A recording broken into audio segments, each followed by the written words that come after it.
شخص وارد مغازه می شود و می بیند که صاحب مغازه قرآن گوش می کند. از صاحب مغازه پرسان می کند که آیا کسی مرده است که قرآن گوش می کنی؟ صاحب مغازه می گوید بله دوستان، قلب هایمان مرده است، از همین خاطر قرآن می خوانم.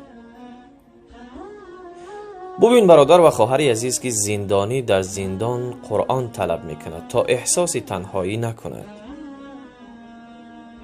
بیمار در بیمارخانه می افتد، قرآن طلب می کند برایم قرآن بیاورید تا الله بر بیماریم شفا دهد.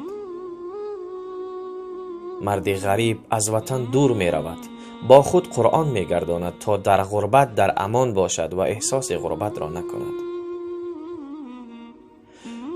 و مرده آرزو می کند ای کاش قرآن همراه هم بود تا درجات خود را به آن بالا می بردم.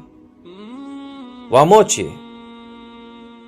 ما نه زندانی هستیم نه بیمار، نه غریب نه مرده تا قرآن را طلب کنیم، بلکه قرآن همینک در دست ماست. باوری کامل دارم که برادر و خواهر عزیز، همینک در تلفن تو یک قرآن وجود دارد.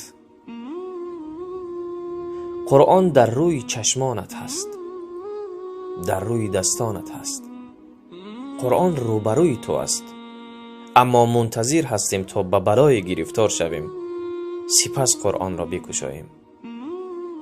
دوستی عزیز، همینه قرآن را بکشا و 10 آیه از او بخوان تا قلبت زنده شود. السلام علیکم و رحمت الله و برکاته.